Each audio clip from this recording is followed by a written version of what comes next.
What's happening, folks? Back with another reaction, back with some more Tori Amos, and we're returning to the 1994 album Under the Pink for the penultimate track, which is amusingly titled Space Dog. Wanted to give a big shout out to Nigel for sharing the Tori catalog. And yes, Space Dog, I don't quite know what to make of this. I do think of the dog whose name is unfortunately eluding me at the moment, but that the Soviets shot up into space.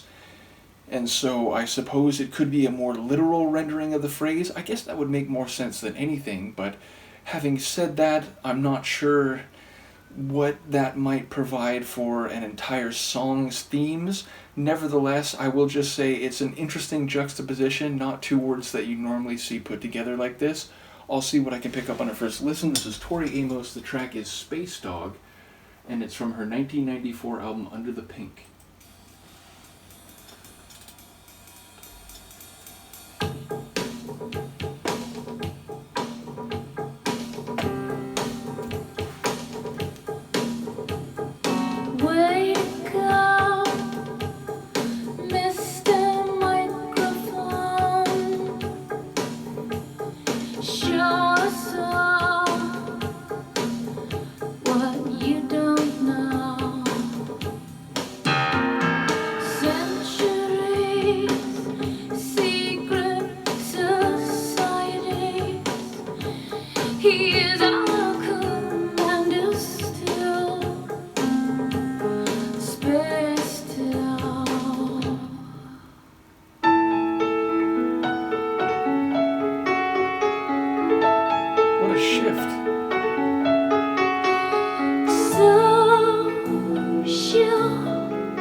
To the one you thought was on your side.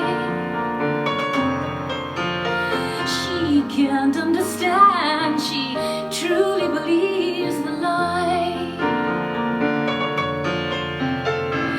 Lemon pie, he's coming through. I'll command us still.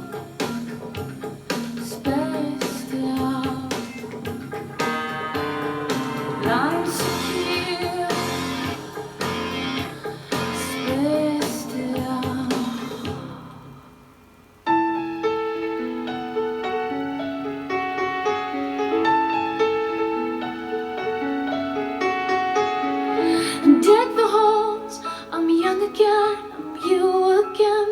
Racing turtles, the grapefruit is winning.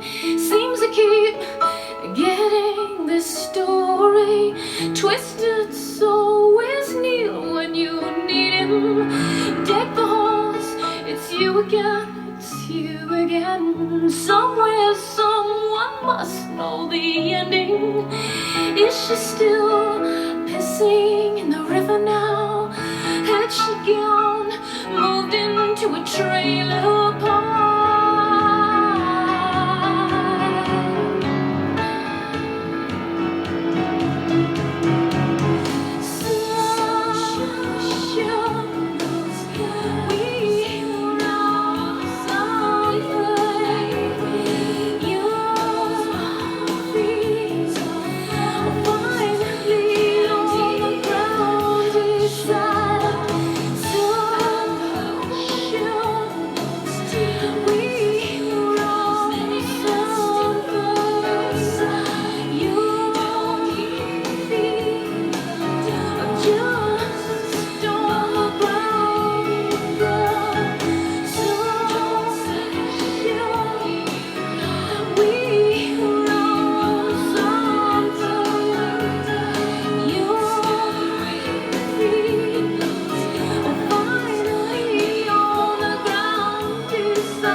I mean, holy smokes, where do you even start? So, sonically, a very, I would say, two-sided track, and yet the last section felt like it was somehow a mixture of the two. It had a bit of the energy and percussion and drive of the A part of the tune, but with more of the melody and smoothness of the B side.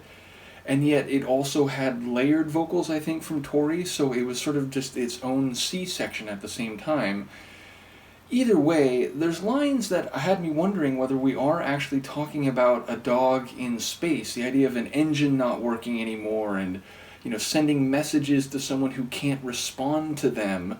But then there were other lines that seemed to be running in a very different direction, and the idea of is she still in the river relieving herself, I'll say, and talking about a trailer park? And then, what was it, like her being on the ground at the end, which I suppose that could fit with a more literal interpretation. But it seemed like there were some lines in both sides of the tune that felt more figurative, or using the title of the track as a metaphor in some way, and maybe talking about an actual human. But yes, also there seemed to be some references to the atmosphere around, and not necessarily the stratospheric atmosphere, but the weather or the conditions surrounding whoever this character is.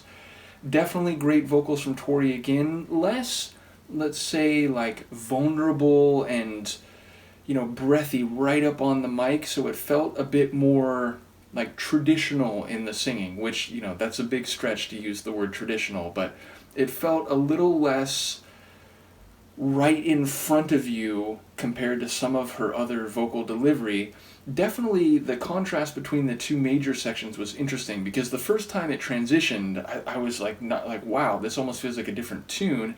And then, of course, I got a sense that it was going to go back and forth, but it was still a stark dichotomy between both sides. The A side had a bit of a lurking menace to it. I almost wondered if she was playing some keys on the piano, not only way down at the low end, but almost like they weren't tuned, like they were more like percussive rhythm than melody per se. And then, of course, the B section had a more elegant melodic run to it, and yet it wasn't just piano. I feel like there were some strings in there. I think there was some guitar, so it was a nice blend of sonic elements, but I really don't know what's going on thematically or lyrically. It's definitely one I'll have to hear again, and of course, one of the great things about doing these deep dives is that a lot of fans who know these catalogs well, including for Tori, provide some insight, even if in some cases, it's not exactly consensus or clear. There's still some different interpretations, or at least there's speculation, but not exactly a concrete, definitive explanation. So, and I've mentioned before, a lot of different deep dives, lyrics, they tend to be a dialogue between what is intended, even if it's a bit opaque and metaphorical on the part of the writer, and the listener, who will inevitably and quite naturally filter what they're hearing through their own understandings, their own experiences, their own emotional colors, if you will. And I think this is the type of track that could lend itself to that, even if some of the lines felt highly particular. So yes, ultimately a really interesting one. I would expect nothing less from Tori at this point. The last track on the album, as we get ready to finish an album, and indeed, I think after this we'll go back to one I had started previously, which was Boys for Pele, but it's Yes, Anastasia. So again, it seems to suggest a character as well as a confirmation of something, but I guess we'll have to wait to see what that's all about. Let me know what you think of this one. Once again, shout out to Nigel, and I will see you next time. Peace.